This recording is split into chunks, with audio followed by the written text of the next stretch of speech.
Nossa aula de hoje será sobre transformações de variáveis aleatórias unidimensionais. Vamos falar sobre, fazer uma pequena introdução e falar sobre o caso discreto especificamente. Estamos no capítulo 3, parte 9. Então, o sumário constará da transformação de variáveis aleatórias unidimensionais, que é uma introdução ao assunto, e transformações de variáveis aleatórias discretas. Na próxima videoaula veremos o caso contínuo. Transformações de variáveis aleatórias unidimensionais. Vamos considerar métodos para a obtenção da distribuição de uma transformação de uma variável aleatória x com distribuição conhecida.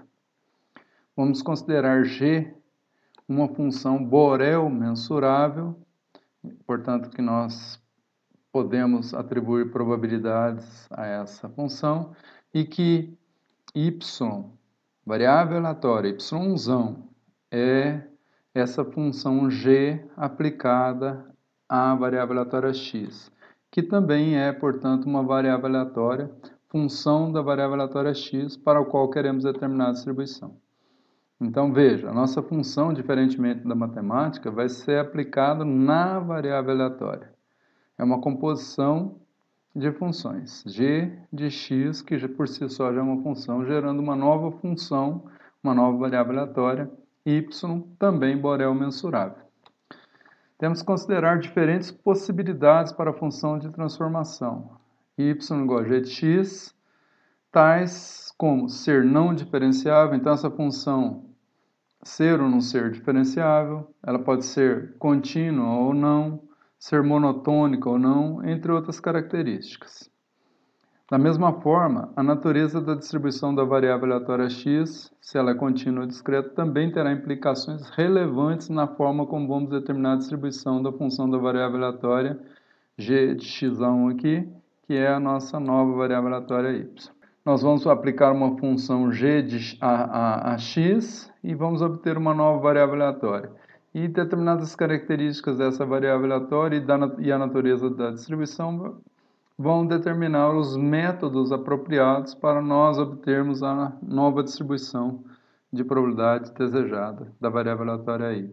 Essa nova variável aleatória y, ela será Borel mensurável. Inicialmente, vamos definir uma função inversa de g, x igual a g menos 1 de y.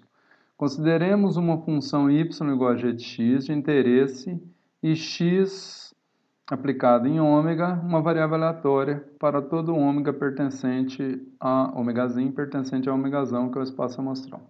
Então, a função inversa ela é dada pelo conjunto g menos 1 de y. A função inversa é o conjunto de valores de x, tais que g de x é igual a y.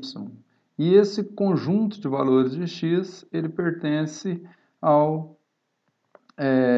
à sigma-álgebra de Borel. Ou seja, a função inversa consiste no conjunto de valores de x, beta mensurável, nós poderemos atribuir probabilidades para ele, para os quais g de x, a função aplicada em x, corresponde a y. Então, todos os x que g de x vale y para um dado valor fixo de y, do conjunto imagem de y, que é a variável aleatória obtida pela transformação de interesse g de x. Então, esse conjunto, essa função inversa, ela não é uma função matemática 1 para 1, como vocês podem perceber de imediato pela definição, e vai ficar mais claro daqui a pouco. A rigor, a variável aleatória y deve ser expressa da seguinte forma: y aplicado em ômegazinho, do espaço amostral ômega, é g de x ômega, é uma composição de funções. G aplicado na G, a nova função, para a qual queremos achar a nova distribuição de probabilidade, que a gente vai chamar essa G de y, aplicada em x, que por sua vez é uma função do ômega, que pertence ao espaço amostral ômegazão. Y é uma variável aleatória do mesmo espaço amostral de x.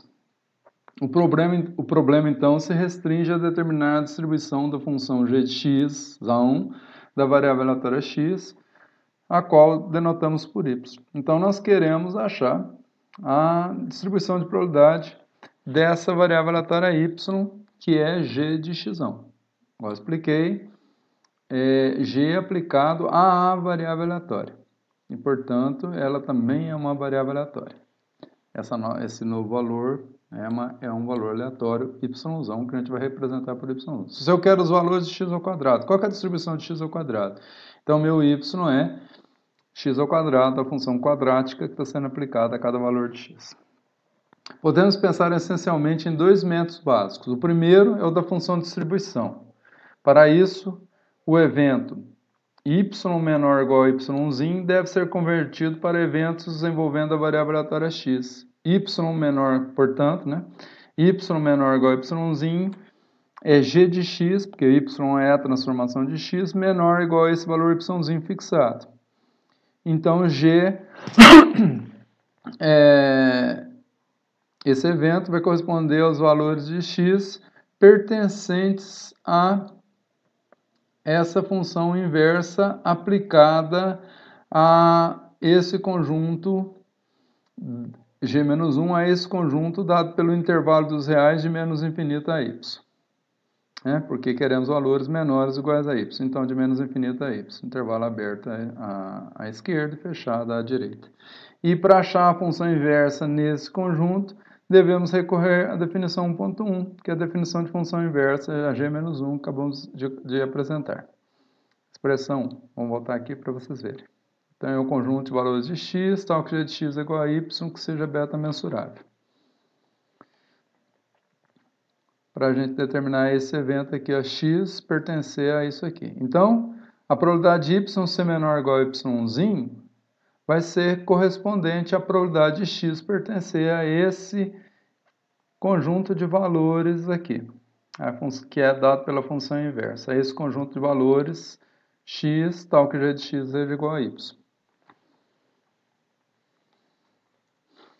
A natureza da distribuição de x, se ela for discreta ou contínua, determina a forma como calcularemos a probabilidade P de x pertencente a esse conjunto de valores dado pela função inversa aplicada nesses valores de menos infinito a y. Desses valores desse intervalo de menos infinito a y, que corresponde à função de distribuição f de y. Então, calcular essa probabilidade de y ser menor ou igual a y' é a definição de função de distribuição, que é o nosso tema atual. Acabamos de ver na videoaula anterior. O segundo procedimento, ele é específico para variáveis aleatórias absolutamente contínuas. E é um método que a gente tem dois nomes. O método da função densidade e probabilidade, ou, destacado em vermelho aqui, método jacobiano da transformação, que vocês provavelmente já devem ter ouvido falar. Este método ele é gerado diretamente a partir do primeiro. Se a gente deriva a função de distribuição em relação a y, a gente cai no método jacobiano da transformação. Só que ele é mais direto, dá menos trabalho do que o método anterior e, portanto, é preferível. Este último caso é aplicado em situações particulares da função y igual a g de x, como continuidade, diferenciabilidade e monotonicidade. Se não tiver essas características, não dá para fazer. Cada valor de x pertencente ao conjunto de suporte de x, ou da distribuição de x, corresponde a um único valor de y pertencente ao suporte y, ou da distribuição de y. Então, cada valor de x vai corresponder a um único valor de x, porque senão não seria uma função, a g. Y é a g aplicada a x. Então, cada valor da variável aleatória x, ou da distribuição de x, ao suporte x, vai corresponder a um único valor y do suporte da distribuição de y. Por outro lado, um valor de y pertencente ao suporte de y pode corresponder a mais de um valor do suporte de x, ou da distribuição de x. Então, a função não necessariamente é 1 para 1. Então, não é uma função matemática estrita 1 para 1. Então, nós temos aqui um exemplo. Então, estou destacando dois conjuntos aqui no suporte de x, aqui o suporte de y, os pontos do suporte de y, eu estou destacando dois conjuntos. Por exemplo, esse valor aqui levou, quando eu apliquei g de x, a um único valor de y. Esse valor aqui levou a esse único valor de y. Esse outro valor de x levou também a esse único valor de y aqui. E esse outro valor, esse terceiro valor do suporte de x, levou a esse único valor do suporte de y. Então, a nossa função inversa desse valor são esses três valores no suporte de x. Para esse aqui, a função inversa é esse único valor. Para esse valor, ela corresponde a um único valor. Mas, em alguns casos, nós podemos ter vários valores aqui correspondendo a um único valor lá. Mas um único valor aqui pode corresponder a mais de um valor no suporte de x, como acabamos de falar. Então, essa função, ela não necessariamente é 1 para 1. Então, vamos agora falar de, visto essa parte inicial, esses aspectos aí, o que nós queremos é achar a distribuição dessa variável aleatória y igual a g de x. Então, vamos falar agora sobre transformações de variáveis aleatórias discretas, unidimensionais, porque, por enquanto, nós só estamos tratando de variáveis aleatórias unidimensionais, e nas próximas videoaulas, sem ser a próxima, que vai ser a continuação desse assunto, falaremos já das variáveis aleatórias multidimensionais. Então, variável aleatória discreta x com suporte S de x. O y é essa transformação com suporte S de y, dependendo da transformação g de x aqui para todo x pertencente ao suporte de x. Essa variável aqui, essa transformação aqui é uma variável aleatória também discreta. Essa nova variável aleatória é uma variável aleatória também discreta, se x é discreto. Então, nós temos x discreta, teremos y discreta, pois a função g gera um conjunto contável de valores. Se você aplica uma função em um número contável de valores, os resultados só podem ser contáveis.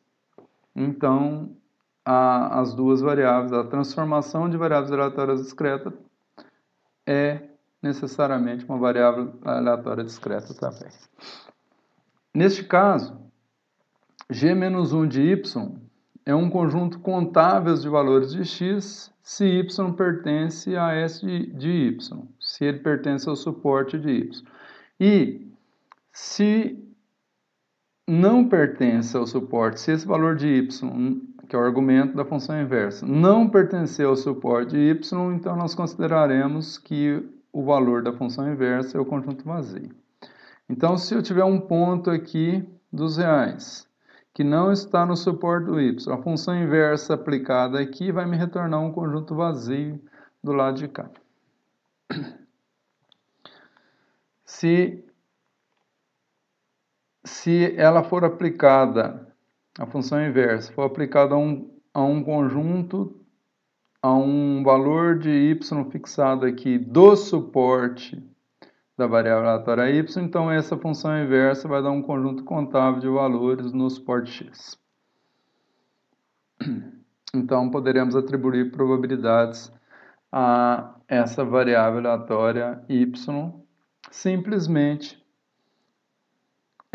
somando as probabilidades associadas aos valores do conjunto determinado por g-1 de y.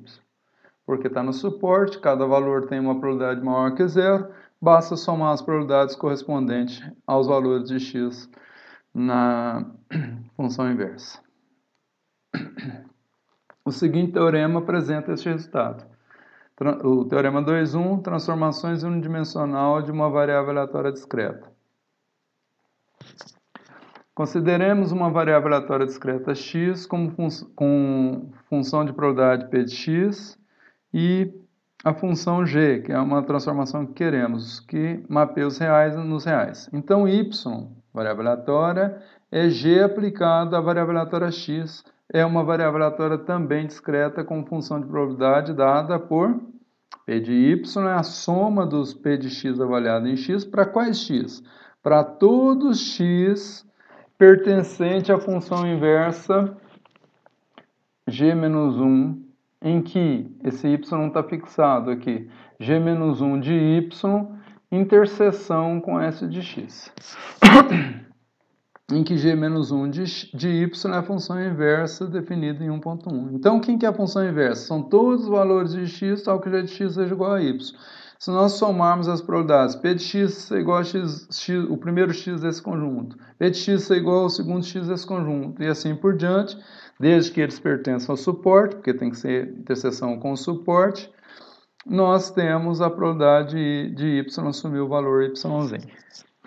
Esse é o teorema 2.1. Então, a gente consegue obter a função de probabilidade de y a partir da função de probabilidade de x, somando probabilidade para os eventos correspondentes em x, dado pelo conjunto determinado pela função inversa avaliada em y, da transformação inversa. Então, a transformação unidimensional, o teorema, tem a seguinte prova que é bem simples. Então, a probabilidade de y assumir o valor yz, que é o p de y, função de probabilidade avaliada em y, yz, o y não é a transformação g de x, igual a y, então x vai ser a função inversa de g-1 do y. Então, vamos aplicar a função inversa, então não tem um outro evento aqui que eu não coloquei, a probabilidade de x é g-1 de y. Ora, mas quem é a probabilidade de x é igual a g-1 de y? É a probabilidade do x assumir todos os valorzinhos, né, da função inversa. A probabilidade do x assumir o valor que está nesse conjunto aqui, que é beta mensurável. A probabilidade do x assumir o outro, segundo valor, terceiro valor, seja quantos valores forem. Então, eu vou somar a probabilidade para todos os valores de x, tal que g de x seja igual a y, que é a nossa definição de função inversa. Então, é exatamente isso. Somar as probabilidades de x é igual a x para todos os x pertencentes a esse conjunto determinado pela função inversa. Obviamente, com interseção de S de x, porque se não tiver no S de x, não mapeia probabilidades. E, portanto, tem probabilidade de x ser igual a x igual a zero. Portanto, é só somar as probabilidades dentro dessa interseção aqui. E, como o p de x igual a x, a gente pode representar pela função de probabilidade avaliada em x, temos esse somatório dessa forma, como está apresentado no teorema e como a gente queria mostrar. Então, é bem simplesinho. Então, qual é o segredo para variáveis aleatórias discretas? Não tem jacobiano da transformação, não tem nada disso. Então, o método usado é somar probabilidades usando a função inversa. Exatamente isso. A função de probabilidade avaliada em y é a soma da função de probabilidade avaliada em x para todos os x pertencentes à função inversa que estão no suporte da variável aleatória x. Simplesmente isso. Não existe método jacobiano da transformação para variáveis aleatórias discretas. Não falem que o professor Daniel falou isso. O seguinte resultado reflete o que acontece quando a transformação é 1 para 1, ou seja, injetiva. Então, se nós tivermos uma transformação injetiva, 1 para 1, cada valor de x leva a um único valor lá e a função inversa traz a um único valor aqui no conjunto de suporte de x. Lembra daquele gráfico? Então, cada pontinho do lado de cá do S de x, na bolinha do S de x, vai levar a um pontinho na bolinha lá no conjunto de suporte do y, a um único bolinho. E cada elemento lá leva a um único aqui. Então, ela é chamada transformação 1 para 1, uma transformação injetiva. Então, nós consideramos uma variável aleatória x com função de probabilidade p de x, a função g do mesmo jeito, que transforma os reais em reais, 1 para 1, com, agora, especificamente 1 para 1, injetiva, como um caso especial do teorema 2.1, expressão 2. Então, y, g de x, é uma variável aleatória também discreta, com função de probabilidade dada por p de y, é o próprio p de x, é a probabilidade de x valer a g-1, a função inversa do y. Como o conjunto g-1 de y é um único valor x, não temos aquele somatório, temos o p de x direto. Então, basta aplicar a função inversa, né, para esse valor de y, para a gente achar o p de x correspondente a esse y aqui. Simples como isso. Então, existe um único valor x, está aqui a nossa prova. O resto aqui nós temos a função, yg de x é 1 para 1. Então, existe um único x, não é um conjunto mais. Tal que g-1 de y ou é um conjunto com um único valor. É esse x. Então, a probabilidade de y, a função de probabilidade avaliada em y, é a probabilidade de y assumir o valor y, variável aleatória y assumir o valor y, mas y é g de x igual a y, a função inversa, x igual aplicado g-1, existe um único valor x, então é p de x igual a x. E isso aqui pode ser escrito como uma função de probabilidade de x avaliada em x. E está mostrado que P de y é igual a esse P de x aqui, como queríamos mostrar. Um exemplo a seguir ilustra os resultados anteriores. Eu vou apresentar esse exemplo e um próximo exemplo para ilustrar esse corolário aqui da transformação para 1. Então, nesse primeiro caso aqui, uma variável aleatória Poisson sofre uma transformação não injetiva, não 1 para 1. Então, cada elemento do x leva a um único valor do y, mas cada valor do y leva a vários valores do x aqui. Pode levar vários valores do x aqui, no suporte da variável aleatória x, na volta, a função inversa. Sendo obtida uma nova variável aleatória discreta, que no caso é uma Bernoulli, esse é sempre. Então, nós vamos fazer uma transformação não injetiva, não 1 para 1. Então, nós temos uma variável Poisson, cuja função de probabilidade P de x é igual a x é dado por essa função e elevado a menos lambda, lambda é o parâmetro positivo, lambda elevado a x sobre x fatorial e x são todos os inteiros não negativos, 0, 1, 2, 3 até infinito. É o suporte da variável aleatória x, esse conjunto de 0 a infinito aqui. E é zero caso contrário, se o x for qualquer outro real, mesmo que positivo, mas intermediário, por exemplo, entre 0 e 1, então a probabilidade é zero. Ou negativo, então a probabilidade é zero. Considerando y igual a g de x, como é que vai ser a nossa função? G de x é igual a zero se o x for par. Então, se o x é 0, 2, 4, 6, 8, todos esses valores x, 10, 12, 14, levam a um y igual a zero.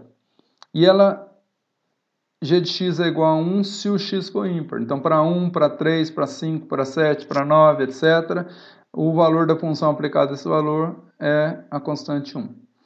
Obter a função de probabilidade de y. Então, o y só assume dois valores, 0 e 1. Então, o suporte da variável aleatória y é o 0 e 1. A função aplicada nos pares leva a 0. A função aplicada nos ímpares leva a 1. A probabilidade para y igual a zero, ela é dada por como? Probabilidade de y igual a zero. É a probabilidade de g de x ser igual a zero. E o que é a função inversa de g de x?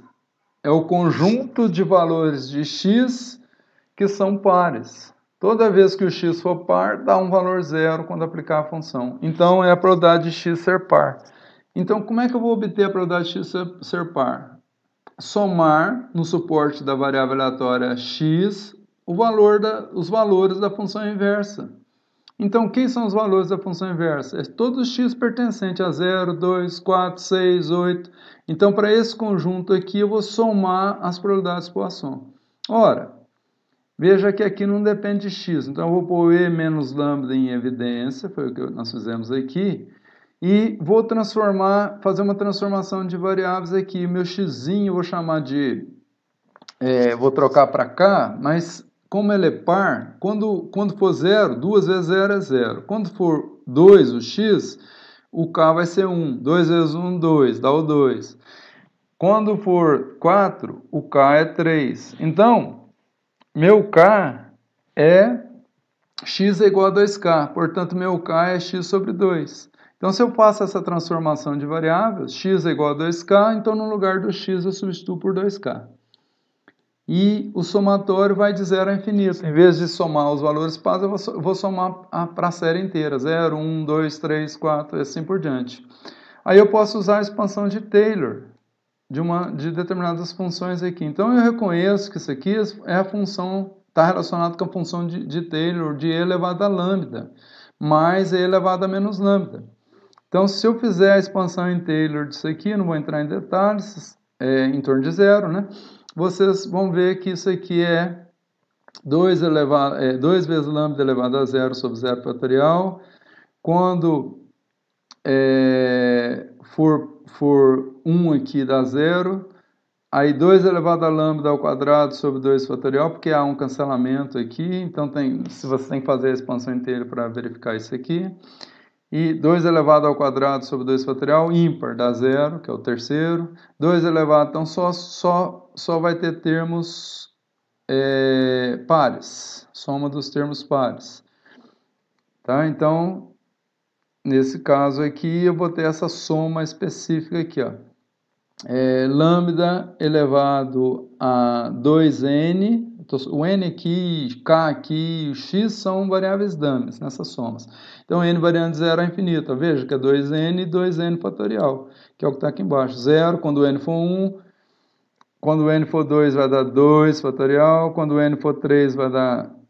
quando o n for 1 dá 2, quando o n for 2 dá 4, quando o n for 3 dá 6 fatorial.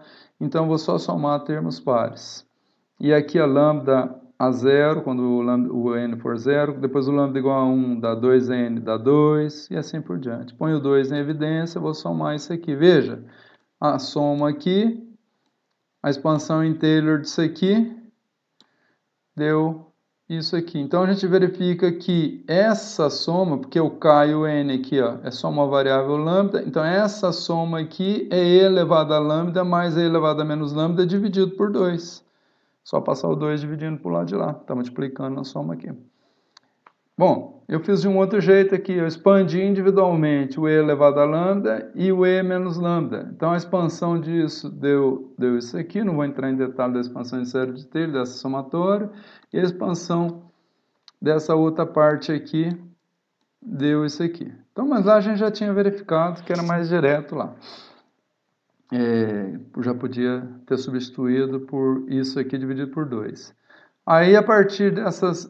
veja, isso aqui é a expansão em Taylor disso, e isso aqui também é a expansão em Taylor disso. Igualando essas duas partes aqui, o que eu verifico? Que isso é igual a isso. Ora, passo 2 dividindo, então meio disso aqui. E meio disso aqui é a expansão de e elevado a lambda e e elevado a menos lambda.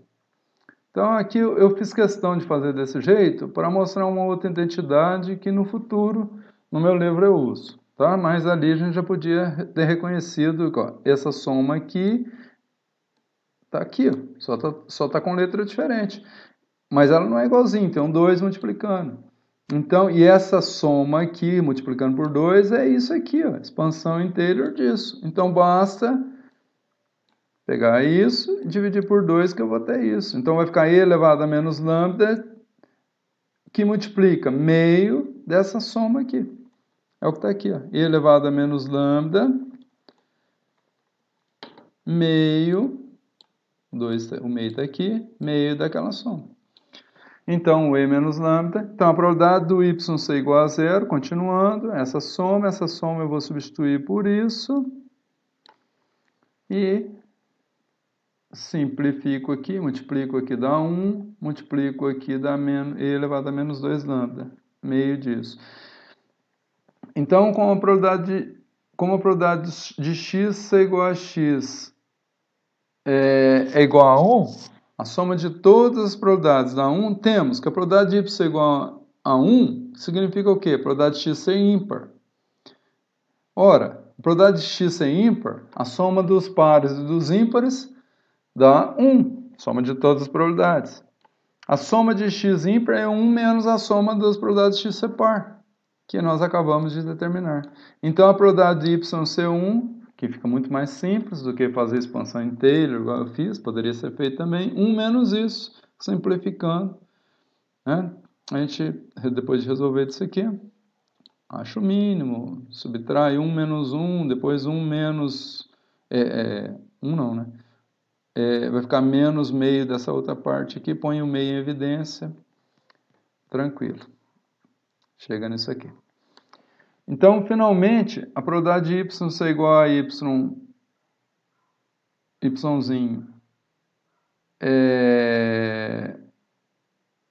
ela é 0 para outros valores de y que não estão nesse suporte 0, 1, e o y, portanto, é uma Bernoulli θ com θ é a probabilidade de sucesso, a probabilidade de y ser 1, dado pela probabilidade de y ser 1 aqui.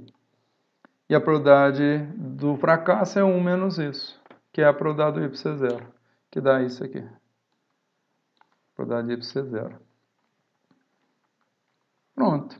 Então, para todo lambda maior que 0. Então, a nossa probabilidade de sucesso depende do lambda. Então, esse exemplo é bem interessante. Uma Poisson que tem infinitos valores, infinitos valores contáveis no suporte, nós transformamos num suporte que é o 0,1. E nesse suporte a probabilidade de y1 é dada por uma probabilidade que é o nosso teto, que é a probabilidade do sucesso. A probabilidade de y é 0 é do fracasso. Então, transformou numa variável aleatória Bernoulli. Sucesso, fracasso. No meu livro tem um outro que faz o mesmo procedimento para a distribuição geométrica. Vamos apresentar um exemplo agora envolvendo uma distribuição, a distribuição binomial, que nesse caso temos uma função injetiva, y igual a g de x injetiva. Então essa transformação aqui é muito usada, vocês vão ver.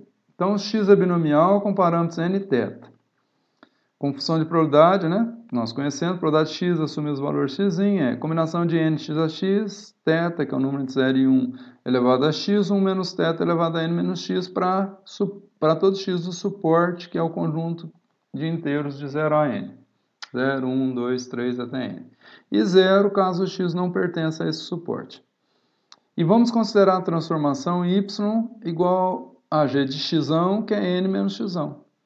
Ora, então, quem é a nossa função y? É esse aqui. Dá para inverter essa função aqui? Sim. X, como é que é a função inversa? X igual a n menos y. Então, ela é 1 para 1. Eu consigo isolar o x e achar um único valor de y correspondente. Então, y é igual a n menos x e x é igual a n menos y. Então, se vocês pensam, vamos pensar num caso típico. X é uma variável aleatória, número de fêmeas. Então, se eu amostro 100 nascimentos, então quando eu faço n menos x, eu tenho o número de machos. Então, y vai ser o número de machos. Se x é o número de plantas doentes, n menos x vai ser o número de plantas sadias. Então, essa função n menos x é a minha g de x, que vai me dar uma nova variável y, ela é injetiva, ela é 1 para 1. E qual que vai ser a distribuição dessa variável aleatória y, que é a transformação de x dado por n menos x? É isso que nós queremos saber. O conjunto de suporte de y é o mesmo de x. Quando o x for 0, o y é n. Quando o x for 1, o y é n menos 1. Quando o x for 2, é n menos 2. Quando o x for n, é 0. Então, é 0 a n, o conjunto de suporte.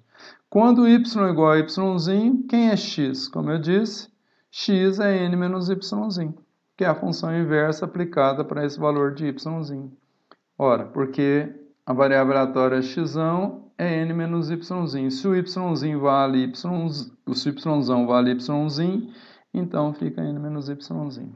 Vai ser n menos y, quando y vale y', dá n menos y'. Então, esse evento aqui, y assumir o valor y' é equivalente a x assumir o valor n menos y'. Vejamos, numa amostra tamanho 100, x é o número de fêmeas. Se eu pego um valor então y é o número de machos. Se eu pego 20 machos, quantas fêmeas eu vou ter? 100 menos 20. X é 80 fêmeas. 100 menos 20, 80. Então, eu complemento. Simples como isso, em relação a n. Então, a probabilidade de y assumir o y' é uma função injetiva. Então, a probabilidade do y assumir o valor y' é g de x assumir o valor y', é x, aplica a função inversa aqui, g menos 1 de y, ela é 1 para 1, não leva a somatório, leva um único valor, é correspondente ao x ser n menos y. Ora, como é que eu calculo a probabilidade do x assumir um determinado valorzinho?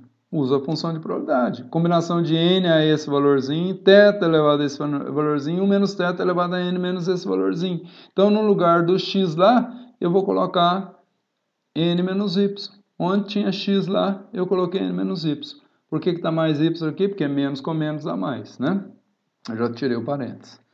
Então, combinação de n, tomadas n menos y', θ elevado a n menos y', n, 1 menos θ elevado a n menos, a parênteses, n menos y'. Multiplica o menos pelo n aqui, que é mais, então dá menos n. Menos com menos do y dá mais. Então, isso aqui vai cancelar o n, vai sobrar só o y.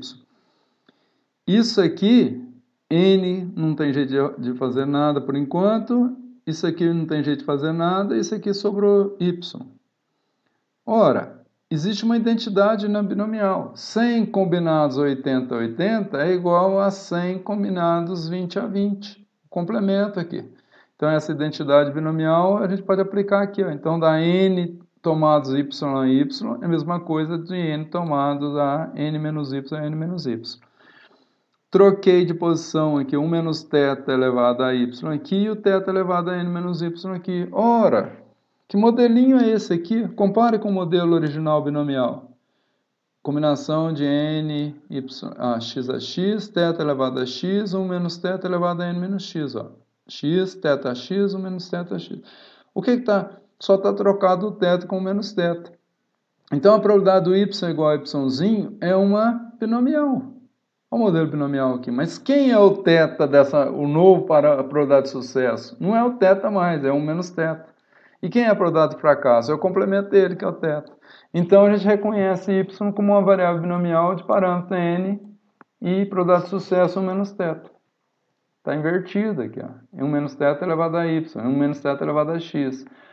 E θ elevado a n menos y. O correto, né, na binomial é θ elevado a x e 1 menos θ elevado a n menos x. Aqui está invertido. Quem está elevado a x, no caso y, né, que não estou calculando a probabilidade do y, nós chegamos nisso, é 1 menos θ. Então, o parâmetro de sucesso é o que está aqui, elevado a y. Que é o y-ésimo termo da expansão do binômio de Newton. Com probabilidade de sucesso 1 menos θ, probabilidade de fracasso igual a θ. Então, y é uma binomial n e probabilidade de sucesso 1 menos θ. Complemento da distribuição de x. Então, a distribuição de x de y será a mesma se o θ for meio. Neste caso particular, embora x e y tenham a mesma distribuição, ou seja, embora sejam identicamente distribuídas, elas não são a mesma variáveis aleatórias. Elas não são variáveis aleatórias idênticas. Né? Porque x e y, elas têm a mesma distribuição, mas têm probabilidades de sucesso diferentes. Mesmo que tenham probabilidades de sucesso iguais, sejam identicamente distribuídas, elas representam outras coisas. Nesse caso aqui, não são idênticas, a menos que, serão idênticas a menos que θ igual a meio. Terá a mesma distribuição, mas não serão a mesma variável aleatória. As funções de probabilidade de variáveis aleatórias, que são funções de variáveis aleatórias discretas, são obtidas diretamente das funções de probabilidade das variáveis aleatórias originais, como nós vimos. Então, a gente soma as probabilidades ou pega o valor correspondente à probabilidade do x. Veja que a probabilidade do x aqui é assumir o valor n menos y, que dá isso. Então, ou a gente soma ou pega o valor correspondente quando a função for 1 para 1, que é o caso desse último exemplo, e somamos naquele primeiro exemplo. Somamos todos os pares, quando for ímpar nós fizemos por artifício, para não somar de novo e ter que fazer a expansão inteira de outras funções. Portanto, nenhum método especial foi requerido para a obtenção da distribuição da nova variável aleatória y igual a g de x, que também é discreta. Bastando para isso somar as probabilidades associadas ao evento equivalente y igual a y', dado pelo conjunto gerado pela função inversa, que é beta mensurável, g-1 avaliado em y'. Funções de variáveis aleatórias, se for 1 para 1, é um único valor, como acabamos de ver. Funções de variáveis aleatórias discretas possuem um método direto para a obtenção de suas funções de probabilidade, como a gente acabou de ver.